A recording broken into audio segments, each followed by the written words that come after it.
I'm here. Okay. All right, let's get started. Morning, everyone. Let me pull this up. This is the July 14th, 2020 hearing for the Health Committee. I am Councilman Christopher Burnett, Chairman of the committee. Before we get started, I'd like to ask everyone to make sure that you mute yourself when you're not speaking. For the sake of our viewers, make sure that you identify yourself before you speak. Speak slowly and clearly, and make sure that you mute yourself after you're done. In attendance this morning, we have the Vice Chair of the committee, Councilmember Henry, from the 4th District. We also in attendance are Councilmember Reisinger, member of the committee, 10th District. And some tech problems here. I think I only see is the only council members I see. Is that correct, Marguerite? I don't see Councilmember Slifer or Clark, but we have a quorum either way, so it's That's fine. correct. That's correct, Mr. Chair. We also have, all right.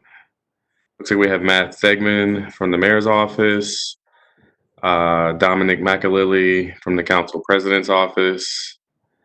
I also see Rebecca Simmons from the council president's office. And from the law department, looks like we have Hillary Ruley on the line, and Marguerite Karen, the committee staff, as well as representatives from several other agencies that'll be presenting their agency reports or confirming their agency reports.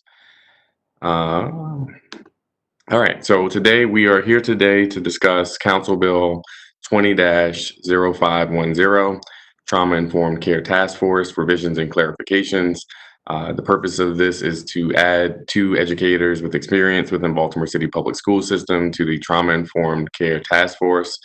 The bill also clarifies the council member appointed to the task force having substantial experience as an educator with the Baltimore City Public School System. Clarifies that one council member appointed to the task force has substantial experience as a parent with the Baltimore City School System, and clarifying that the appointed council member with substantial experience as an educator shall be co-chair of the task force, conforming and correcting related provisions and providing for a special effective date. If you guys could let Kaylin know I'm killing it right now on the bill reading. I see him on there. I don't see Council President Scott, but we can hand it over to Councilman Cohen, the primary sponsor of the bill, to give any opening remarks. Thank you, Mr. Chair. Appreciate the powerful reading of the bill. So this bill largely is a corrective measure as we went through the process of creating the Elijah Cummings Healing City Act and the task force that it generates. I heard from a number of educators that they felt really strongly that they wanted to be included and centered in the work. We know that teachers are truly on the front lines when it comes to supporting children and families that experience high degrees of trauma. I would also say that in this moment of global pandemic where we are struggling locally and nationally with what school is going to look like when we come back in the fall, all the more important that educators be part of shaping the city's response to trauma.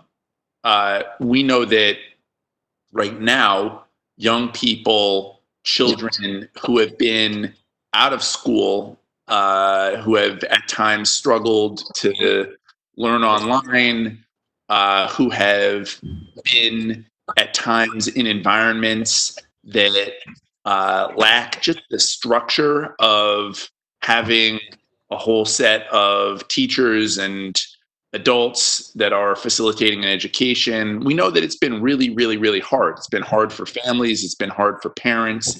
And I think it's been especially hard for students and teachers. I hear almost every day from teachers that there's been an increase in instances of child abuse. We know from past pandemics that Fortunately, child abuse goes up during a pandemic and reports go down. I confirmed that with the police department the other day, that we're seeing less reports of abuse, but we know anecdotally and from looking at past pandemics that instances of abuse in reality are likely very, very, very high right now. So all that to be said, that we know whatever school is going to look like come the fall, that our teachers are going to be wrestling with and dealing with an enormous amount of toxic stress, unprocessed trauma, and in some cases, abuse that may have or may continue to be occurring.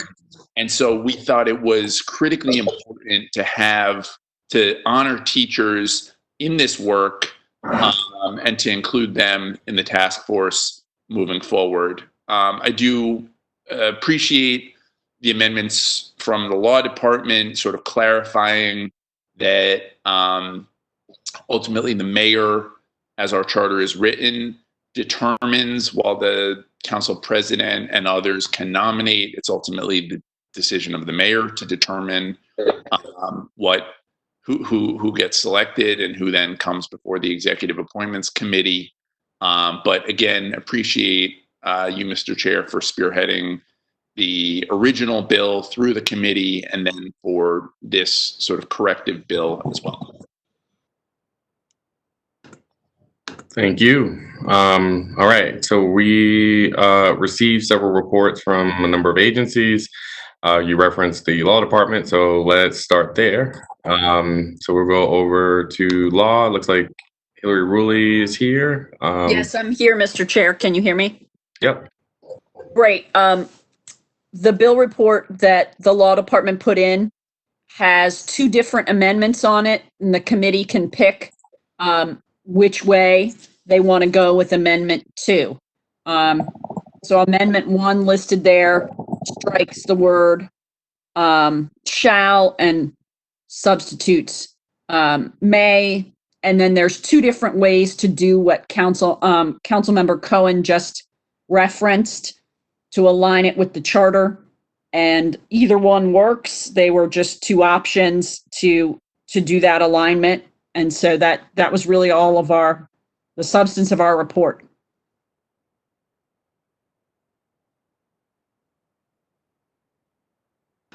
Okay, got it.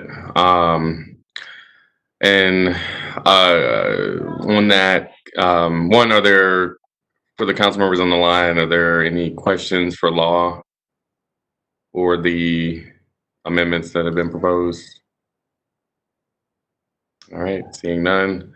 And I guess Councilman Cohen will come back to this, and I'll let you as the sponsor decide which package of amendments you'd like to go forward with. Hold on 1 second. Okay. Health Department. Thank you, Mr. Chair, members of the committee. DePaul Nipper on behalf of the Baltimore City Health Department. We stand by our report of no position, although we definitely appreciate having the voice of educators on the task force and look forward to working with them in the near future. Thank you. Thank you. Fire, I don't see anyone from Fire Department, but I'm just going to run through the list unless you do. Hey, Okay. Mr. Chairman, this is Matt Stegman from the mayor's office.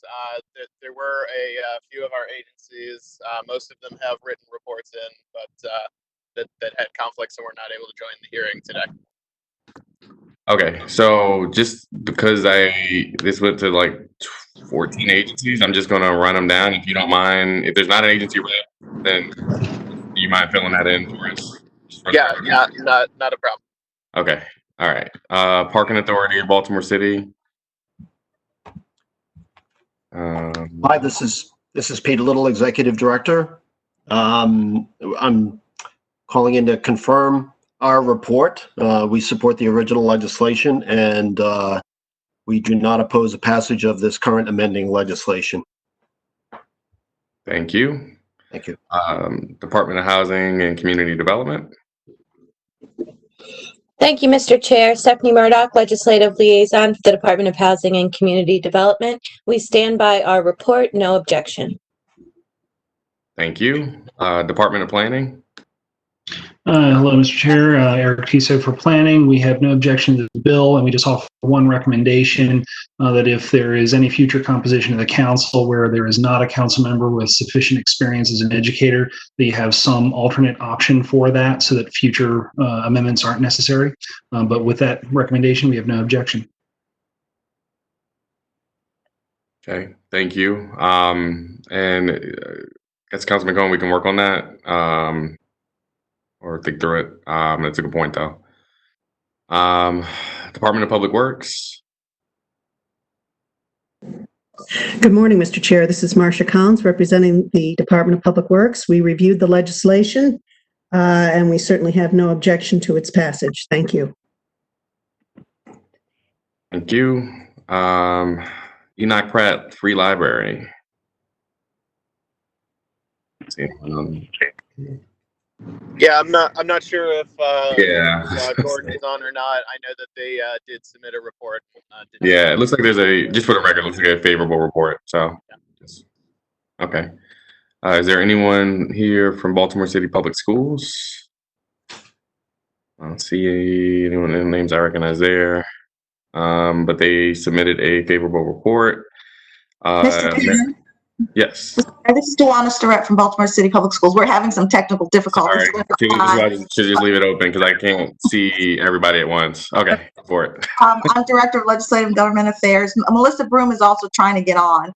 We stand by our report. We think this is a very important issue, and especially in light of this pandemic, this is something that we really feel strongly about. Awesome, thank you. And yes, favorable report. Now it does say, and I'm not sure if this is a typographical error, but on the script I have in front of me, it says that there was a proposed amendment from City Schools. Right. Yeah, I'm sorry. I'm sorry, I got cut off. I'm sorry. So the amendment is just that the two educators be designated by the city school CEO. I'm sorry, I forgot to add that. Okay. Councilmember Cohen, have these been sent out? I don't remember seeing that one. Let me pull it back up to my emails.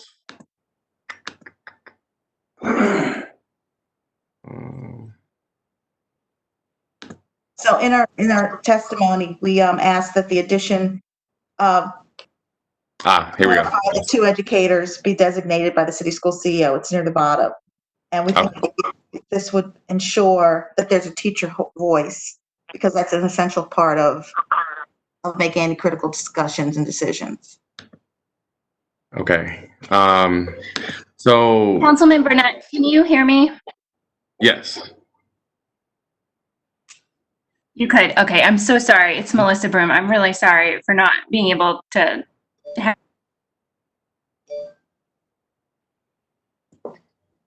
I think we may have lost you. You lost me.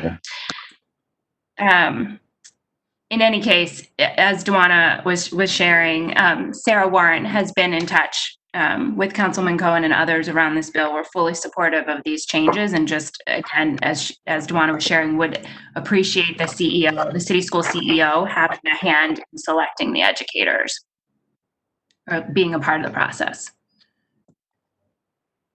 Councilman Cohen, is this something that you had drafted?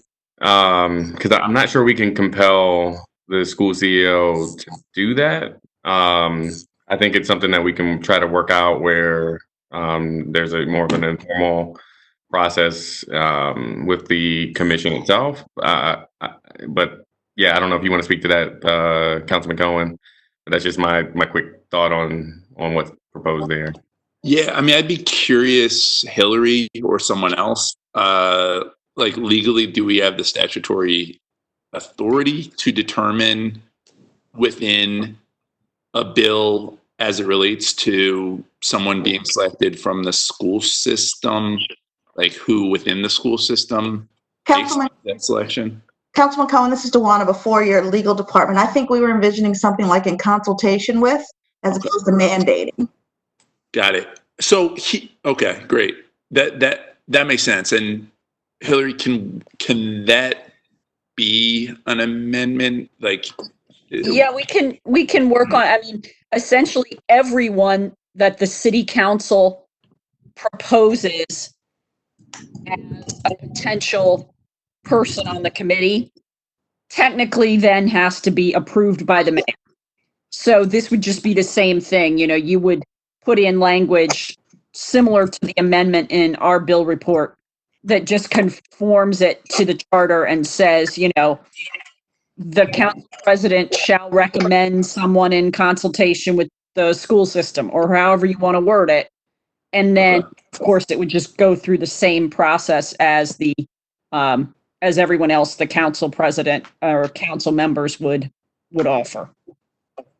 Great. So ideally, and thank you, Melissa and Dewana, for your testimony and support. So ideally, I think, some of the impetus for including this bill as we move toward the task force was folks from the Baltimore Teachers Union reaching out and requesting teacher representation. So I think what I would like to see is both the CEO and the BTU have some input, and that it be either a joint decision on the two or recommendations from the two, and or one from each. Because I just want to make sure the teachers union also has voice in determining who that person is as well.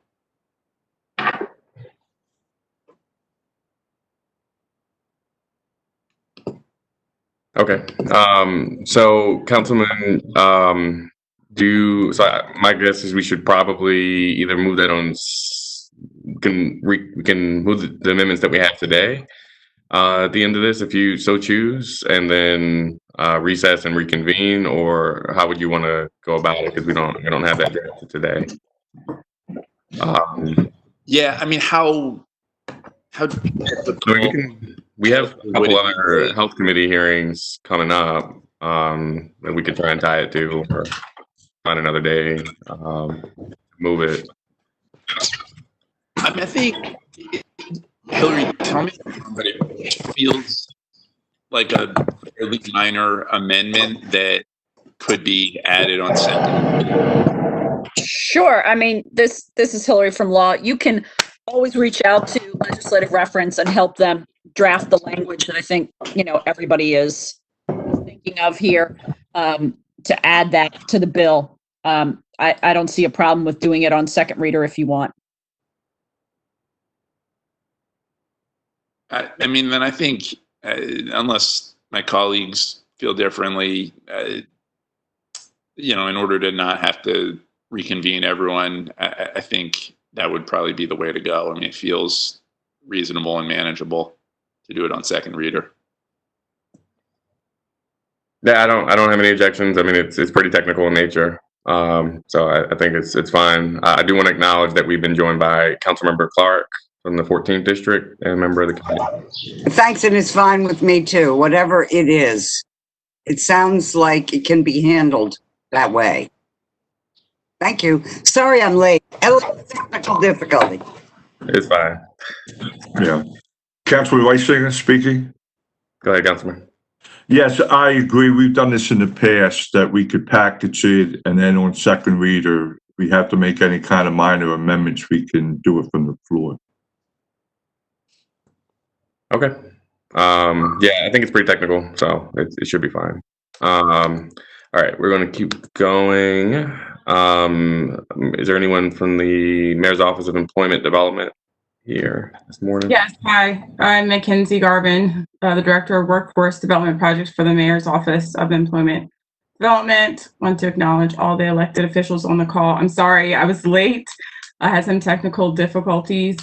We agree with the bill as written. I believe there was discussion about this before I got onto the call. Our one concern was the determination of how the educators would be selected or identified to be on the task force, but it sounded like that was the previous discussion. Not sure. Yeah, that was a part of it, was wanting consultation with the school system. So and worked out and have the second reading. Okay. Hey, thank you. Thank you. Our Department of Finance. Good morning, Mr. Chair. Mara James for the Department of Finance. We stand by our report. We do not oppose this legislation. Thank you. Recreation and Parks.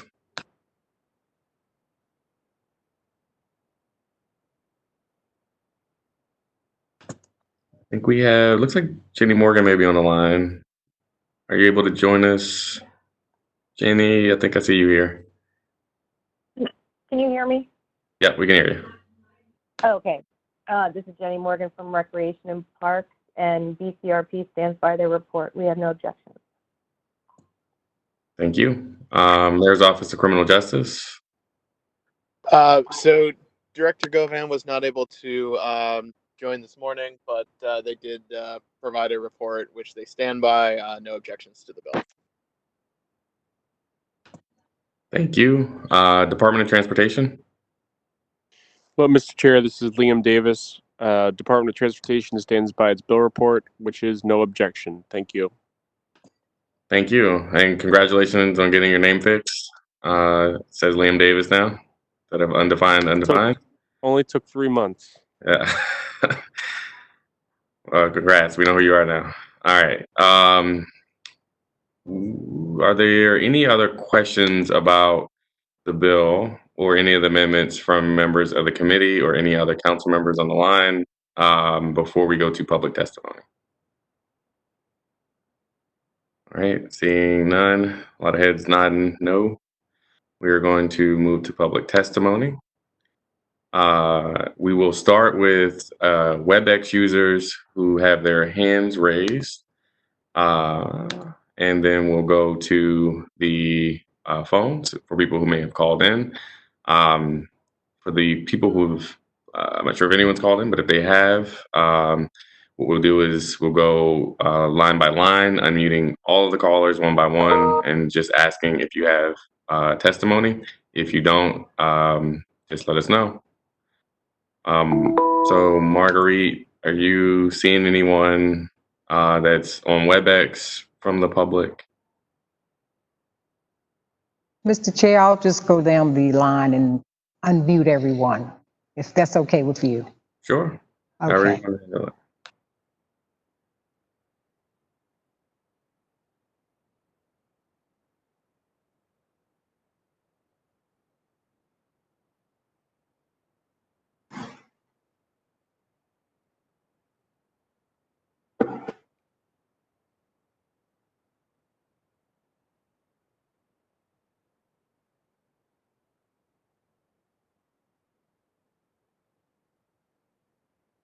We're unable to hear him, Mr. Chair. Shall I go to the next one? Oh yeah, feel free to just walk it through. Okay. Yeah.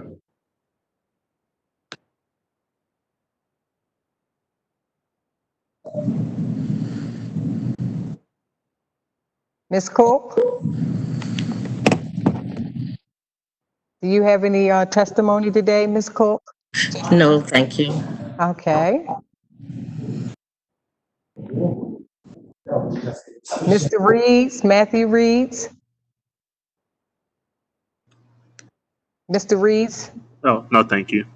Okay. Mr. Adamson?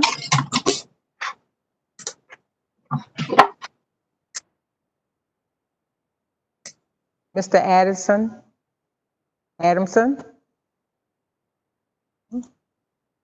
I guess not. Okay.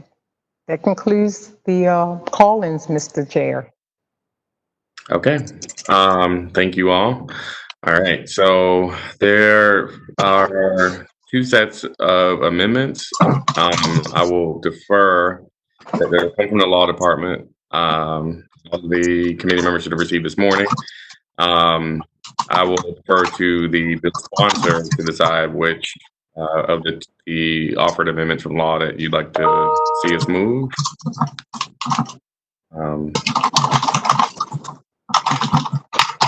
Hillary, do you mind just sort of explaining sort of the differentiation between the two? Oh, sure. Okay, so on the law department's bill report, you can see there's an amendment 1 that's needed. It literally on page 4, line 6, strikes the brackets that were around may. So it puts back in may and strikes the word shall. So that's required either way. And then you have 2 options for how you want to deal with the appointment of someone as a co-chair, because again, technically, the person may be put forward to the mayor, and the mayor would have to approve that person before they could be a co-chair. We know it's a formality, but technically that's what it needs to say. So either of those 2 ways of doing it work. They're literally just different word changes. If I were in your position, I would just go with amendment 1 and 2 and not the alternate of 2. I would just simply saying, just say who shall serve as co-chair if appointed. And so that clarifies that if for some reason the mayor doesn't appoint that person officially, they wouldn't be co-chair. But literally, so I would just do amendment 1 and 2 in the law department's amendments and skip the alternate. That works for me. Okay. Is there a motion to move amendment number 1? Ed Reisinger moves. Second. Oh, Okay.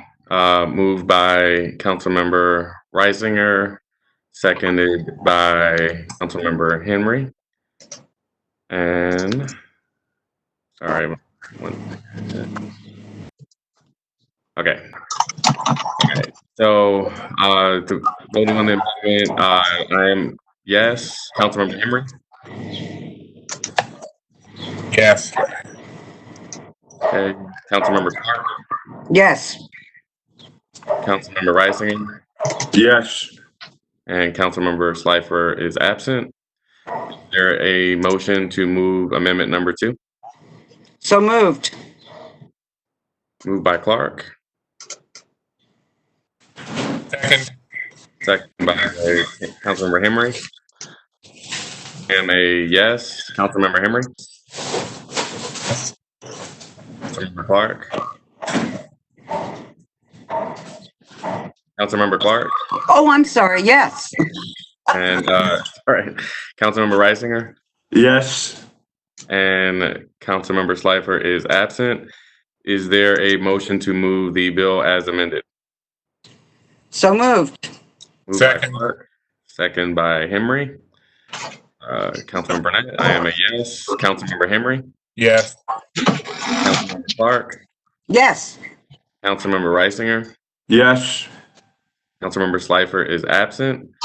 Okay, so the motion passed. The committee will recommend a favorable report for the bill. The bill will be placed on second reader on Monday, July 20th, 2020. The full council will review and take a vote at that time. There is no other business. This committee is adjourned, and thank you all for joining us this morning. Thank you. Thank you. Hold on, Mr. Chair. Yep. Did we vote the bill as amended? Yes. That was the third vote. That was the third one. Okay, that wasn't this other set of amendments. Okay, just checking. Yeah, we're gonna the second set is gonna be worked out on the second reading. That was the one to add consultation with the school system. Okay, just checking. Thank you. All right, thank you.